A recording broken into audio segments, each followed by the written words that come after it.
Hi guys, it's me, Jade. So today I just wanted to talk about how I learned Japanese by myself. I taught myself Japanese painstakingly. I spoke zero Japanese before I came over here, and let me tell you all about it. Dun da da da dun dun dun dun. Jade abroad. Okay, so basically I studied in my bedroom for 10 days before I moved to Japan, and I will tell you the name of the website that I used in a few moments. Basically, I really wanted to go to learn Japanese at a language school because I love learning languages. It's one of my favorite things to do, but I couldn't because I moved to Japan with only £200 in my bank account. Smart, Jade, smart.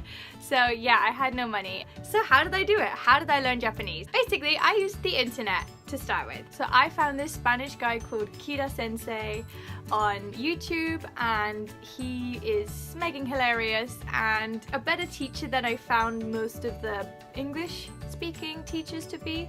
So I first actually started learning Japanese in Spanish, which is weird if you think about it, but hey, killing two language birds with one stone. At least I got to keep my Spanish up that way too. So yeah, I would watch one of Kira Sensei's videos every morning. I'd watch the same one for a week until I felt like I had that point in my head and I could move on. So that was my first Japanese teacher, I'd say. But then of course I don't expect all of you guys to also speak Spanish. That would be mental. For all of you guys that don't speak Spanish and speak English instead, Japanese Pod 101 literally saved my life. Japanese Pod 101 is the website that I used for the 10 days before I came over here. I learned such useful phrases as, "Nice to meet you, my name is Jade, and where is the toilet?" Although I quickly stopped asking where the toilet was because I hadn't learnt directions yet, and the staff would always tell me, and I just have to smile and nod and wander off and get lost and find the toilet by myself every time. Oh, memories. Anyway, Japanese Pod 101 gives you a limited free trial period. I think it's a week. But after that ran out, they were like, "Do you want to update to premium?" And I was like, "Oh no, I don't want to pay for this stuff. I mean, who wants to pay, right?" Also, no money, so yeah, no thanks. But the great thing about Japanese Pod 101 is that it offers you a 60-day, it's 2 months, a 60-day free premium account. So I did that because I needed to, because I was living in Japan and couldn't speak the speaking language. And after the 2-month free premium trial, I got hooked. In fact, I originally was like, nah, I don't need Japanese Pod 101, I can live without it, I'll be fine.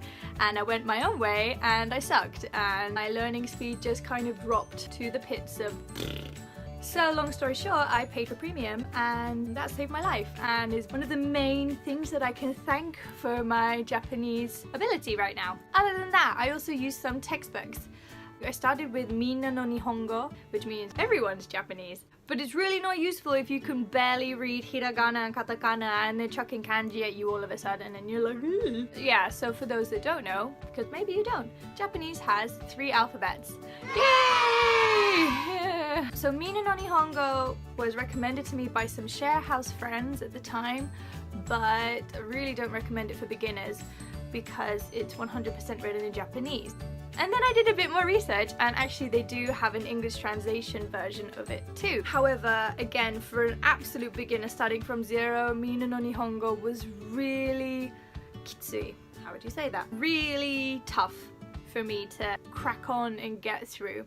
So I quickly gave up on Minna no Nihongo and moved on to the Genki textbooks. Now, Genki is something that was simple to understand even as a beginner. There's plenty of English instruction and explanation. They have cute little drawings in there which help motivate you too.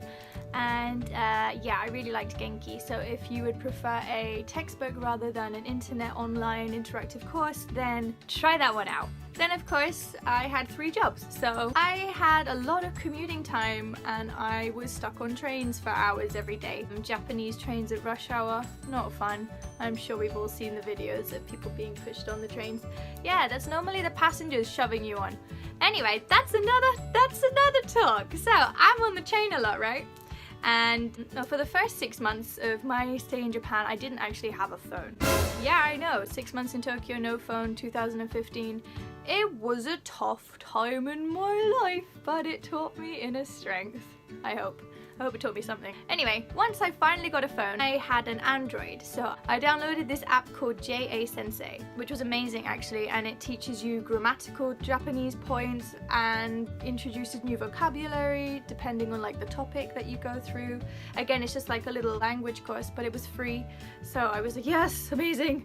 And I used that on the trains. I also found out that for those of you that don't have an Android, there is a website that you can use instead called japanactivator.com. Don't worry, I'm going to put all of this information in the description of this video for you.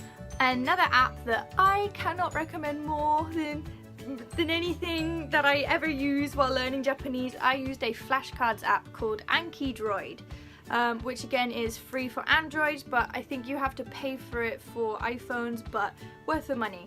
Or maybe it doesn't even have to be that, just any flashcards app. I mean, just think about a language. There are so many smegging words in a language, so I would write down new words, new phrases, grammar points, just smegging anything into this app, and I would revise those cards every single day on the train. And they slowly filtered into my long-term memory.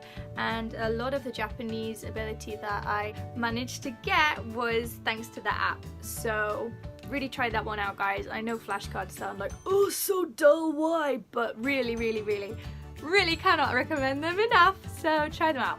Finally, how to learn Japanese? Well, I was living in Japan. Japanese people, for the most part, not great at English. Now, I previously lived in Spain and Italy, visited loads of European countries, and thought, hey, you know, like, I'm gonna go to Japan. I might not have a lot of Japanese, but people will understand me and help me out, right?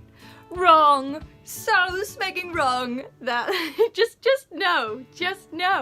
Of course there are some Japanese people that have managed to master English to an amazing extent, and I think they're amazing.